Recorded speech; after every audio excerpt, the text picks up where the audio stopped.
కానీ getup scene అనంగానే నీ దగ్గర నుంచి ఎక్స్‌పెక్ట్ చేసేది కామెడీ, ఫేస్‌లో ఎక్స్‌ప్రెషన్స్ ఇవంతా. అంటే త్రూ ఔట్ ఒక 2 అవర్స్ 15 మినిట్స్ సినిమాలో మొత్తం అంతా ఒకటే ఎక్స్‌ప్రెషన్‌లో ఎంతసేపని ఆడియన్స్ ఎంగేజ్ అయ్యి థియేటర్‌లో కూర్చుంటారనుకుంటున్నావు? అంటే ఈ సినిమాలో ఇప్పుడు 'భలే భలే మగాడివే' సినిమా ఉంది. హ్మ్. దాంట్లో మర్చిపోతూ ఉంటారు ఆయన షార్ట్ ఇది. అవంతా ఓకే. ఫేషియల్ అదే ఫేషియల్ అంటే ఎక్స్‌ప్రెషన్స్ డిఫరెంట్ కదా! సినిమా అంతా అది వస్తూ వెళ్తుంటుంది. కానీ ఈ ఫేస్ కూడా యాక్చువల్గా ఫేస్ అంతా ఒకే ఎక్స్ప్రెషన్ పెట్టి బాధ చూపించాలి, కామెడీ చూపించాలి, అన్నీ చూపించాలి. సో ఈ టీజర్ ట్రయల్ వచ్చిన దగ్గర నుంచే పాజిటివ్ అనేది ఎక్కడ స్టార్ట్ అయిందంటే దీనివల్లే.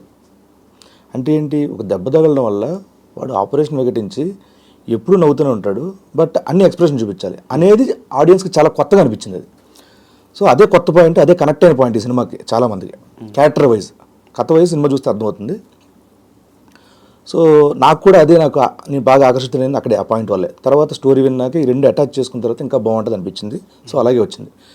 సో ఎంతసేపు నేను ఆకట్టుకోగలను అంటే ఫేస్ ఇదే ఉంటుంది, సన్నివేశాలు మారుతూ ఉంటాయి, సీన్స్ మారుతూ ఉంటాయి, ఎమోషన్స్ ఉంటాయి. సో ఆడియన్ అనే వాళ్ళు నన్ను చూస్తూనే ఆ సన్నివేశాల్లో అన్వయించుకుంటారు. సో అక్కడ కొంచెం మూడ్ చేంజ్ అవుతూ వెళ్తుంటుంది. సో దాంట్లో ఎటువంటి భయం లేదండి. ఈవెన్ టీజర్‌లో, ట్రైలర్‌లో కంప్లీట్‌గా స్టోరీ కూడా రివీల్ చేసినట్టు అనిపించింది. అసలు ఏంటి, ఒక దెబ్బ తగలడం వల్ల ఒక ఇదైంది. దానివల్ల ప్రాబ్లమ్స్, ఆపరేషన్ చేయించుకోలేక లవ్వు, లాస్ట్‌లో సెట్ అయిపోయినట్టు ట్రైలర్ కట్ చేస్తారు ఎందుకు? మొత్తం ఏ టు జెడ్ మొత్తం దింపేశారు ట్రైలర్‌లో. సినిమాలో ఉన్న ప్రతి పాత్ర ఉపోద్ఘాతాలు అంతే. ఇవి వాడికి జరగబోయే సన్నివేశాలు ఉపోద్ఘాతాలు అంతే. కథ చాలా ఉంది. 2 గంటల 15 నిమిషాలు అంటే మనం చూపించింది అంత జస్ట్ 3 మినిట్స్ 4 మినిట్స్ అంతే. సో ఇంకా చాలా ఉంది. సో దీంట్లో అంటే ఈ పాత్ర తాలూకు పెయిన్ కానీ, ఈ పాత్ర తాలూకు మిగతా పాత్రలతో ఎటువంటి కామెడీ చేస్తుంది, లవ్ ఎమోషన్ ఎలా ఉంటుంది, అండ్ ఫ్యామిలీ సెటప్ అంతా ఎలా ఉంటుంది, ఫ్రెండ్స్తో ఎలా ఉంటుంది అనేది చూడాల్సిన అంశాలు చాలా ఉన్నాయి సినిమాలో. ఈ సినిమాలో మ్యూజిక్ కూడా రాజు యాదవ్ టైటిల్ సాంగ్ కానీ, దరిద్రం ఆ సాంగ్ కానీ, ఇప్పుడు ఈరోజు రిలీజ్ అయిన సాంగ్ కానీ, ఫీల్ మై స్మైల్, ఈ 3 కూడా ఆడియన్స్ అందరికి నచ్చుతున్నాయి. అంటే ఫస్ట్ టైం విన్నప్పుడే రాజు యాదవ్ ఇప్పటికీ అది ఒక క్యాచీ సాంగ్ లాగా, డ్యాన్స్ స్టెప్స్ వేసుకునే సాంగ్ లాగా అట్లా అనిపించింది. కేర్ ఎట్లా తీసుకున్నారు సాంగ్స్కి కానీ, మ్యూజిక్ కానీ? అండ్ ఈ సినిమాలో మ్యూజిక్ కూడా చాలా ఇంపార్టెంట్. మ్యూజిక్ వల్ల చాలా 50% యాక్టింగ్ చేసి 50% మ్యూజిక్ వల్ల చెప్పాల్సి వస్తుంది. 100% నిజంగా. ఆ విషయంలో ఎంటైర్ రాజు యాదవ్ క్రూ అందరికీ అదృష్టం ఏంటంటే మాకు అద్భుతమైన టెక్నీషియన్ ఆయన, మ్యూజిక్ డైరెక్టర్ దొరికారు. సో ఆయన హర్షవర్ధన్ రామేశ్వర్ గారు యానిమల్కి చేశారు. ఆయన మాకు షూటింగ్ స్టార్టింగ్ మొదలే మొత్తం అన్ని సాంగ్లు ఇచ్చారు. ఆయన ట్యూన్స్ అన్నీ ఇచ్చారు. ఇచ్చేసిన తర్వాత అరే ట్యూన్స్ చాలా బాగున్నాయి, మన సినిమాకి మరింత జోష్ పెంచింది, నిజంగానే ఎక్కువ ఒక స్థాయిని పెంచింది సినిమా స్థాయి.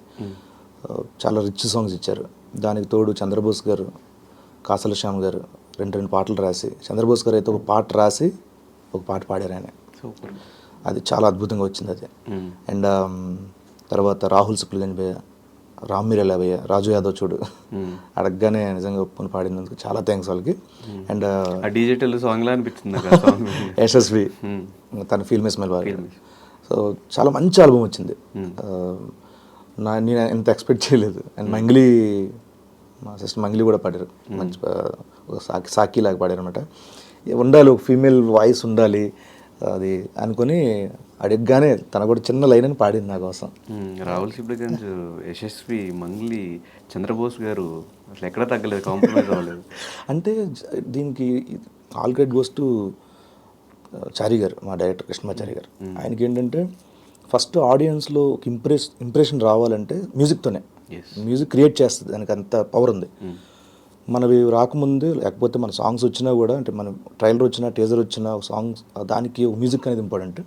అట్ ద సేమ్ టైం ఒక ఆల్బమ్తోనే బయట రావాలి, ఒక ఫస్ట్ సింగిల్తోని రాజు యాదవ్ చూడు ఈ సాంగ్స్ చాలా బాగుండాలండి అని చెప్పి దానికి ముందు ఆయన హర్షవర్ధన్ గారితో కూర్చొని, ఆయన ఆయన కూర్చో అసలు ఎక్కువ మనం హర్షవర్ధన్ గారితో ఆయన ఇస్తూనే ఉంటారు, ఇంకేం కావాలి నెక్స్ట్ చాలా బాగా సపోర్ట్ చేసే సినిమా మాత్రం ఆయన. అండ్ చారి గారి కాన్ఫిడెన్స్ చూస్తే ఆయన చెప్తున్న మాటలు, ఈ సినిమా శ్రీను గారు తప్ప ఇంకెవరు చేయలేరు, ఆయన వల్లే అవుతుంది ఆ సినిమా చేయడం అంటే, అంత కాన్ఫిడెన్స్ వెనకాల రీజన్ ఏంటి? ఆయనతో మీకు ఎప్పుడు పరిచయం, మీ కొలాబరేషన్ ఎప్పుడు జరిగింది? నేను సంక్రాంతి ఊరెళ్ళాను, అప్పుడు ఒకసారి ఫోన్ చేశారు ఎవరో, హలో నేను కృష్ణమాచారి అండి, డైరెక్టర్ని, ఇలాగా కథ చెప్పాలండి. కథ అండి చెప్పండి ఎన్ని రోజులు క్యారెక్టర్ అని అడిగాను. ఇప్పుడు సంక్రాంతి ఇది 2022. 22 కథ చెప్పాలంటే ఏ క్యారెక్టర్ ఎన్ని రోజులు ఉంటుందని అడిగాను. క్యారెక్టర్ కదండి మెయిన్ లీడ్ అని. నేను చేయనండి సారీ నాకు అది ఇంట్రెస్ట్ లేదు ఆలోచన కూడా లేదన్నాను. లేదు ఒకసారి వినండి ఏం చెప్పండి అండి. నీకు ఎందుకంటే 2-3 ఫోన్లు చేసి కథ చెప్తానండి స్టూడియోకి 2-3 వచ్చారని అడుపులో. నేను ఎవరిని నాకు వద్దండి సారీ నేను సెట్ అవ్వను సారీ అని చెప్పి. ఈయన నాకు ఒకసారి సినాప్సిస్ పంపిస్తానండి ఒకసారి చూడండి సరదాగా సినాప్సిస్ చూశాను. చూసిన తర్వాత దాంట్లో క్యారెక్టర్ తర్వాత కథ ఆ క్లైమాక్స్ వరకు మొత్తం బౌండెడ్ స్క్రిప్ట్ అన్నీ పంపించారు. సినాప్సిస్ పంపించారు. సినాప్సిస్ చూసిన తర్వాత వెంటనే భలే ఉంది క్యారెక్టరేషన్ చెయ్యాలి. నాకెందుకంటే ఇప్పుడు చిన్న క్యారెక్టర్ అయినా ఏదైనా విలక్షణంగా ఉందంటే నేను చాలా ఇదైపోతాను అది చేయలేదని. నాకు ఇది సినిమా అంతా విలక్షణంగా ఉంది ఆ క్యారెక్టర్. సో 100% వదులుకోకూడదు ఇది నిజంగా అదృష్టంగా భావించాలి అని అనుకొని ఓకే చేశాను. పైగా ఏంటంటే దీంట్లో ఎక్కడ వీడు హీరోయిజం చూపించేవి యాక్షన్ సీక్వెన్స్లు అవి వస్తే పోతాయి అట్లాంటివి ఏమీ లేవు. ఆర్గానిక్గా ఉంటుంది కథ. పైగా ఇది రియల్గా జరిగిన కథ రియల్గా జరిగిన సన్నివేశాలు చాలా ఉన్నాయి దీంట్లో. సో అందువల్ల నేను ఒప్పుకున్నాను. అండ్ దీంట్లో కృష్ణమాచారి గారు అయితే కొన్ని రియలిస్టిక్గా ఉండాలని చెప్పేసి ఎవరైతే ఇల్లు ఉంటాయో ఆ ఇంట్లోనే షూటింగ్ చేయడం బస్తీలోనే షూట్ చేయడం క్లాత్స్ కూడా వాళ్ళవే అంటే 4 నెలలు 3 నెలలు వాడేసి ఉంటాయి కదండి అలాంటివి వాడితే ఏంటంటే తెలుస్తుంది ఐరన్ ఉండకూడదు. మనకి లొకేషన్లో వెళ్ళంగానే ఐరన్ చేసి నీట్గా క్లాత్ ఇస్తారు. అది ఆల్రెడీ వాడుతున్న పాత్ర రోజు వేసుకునేది అది రోజు ఐరన్ చేసుకుని ఎందుకు ఉంటుంది ఆ పొద్దున్న లెగ్గని ఎందుకు ఉంటుంది ఐరన్ అలా అని మొత్తం మాస్ ఒక స్లమ్ ఏరియాలో ఉండే ఒక బస్తీ కుర్రాడు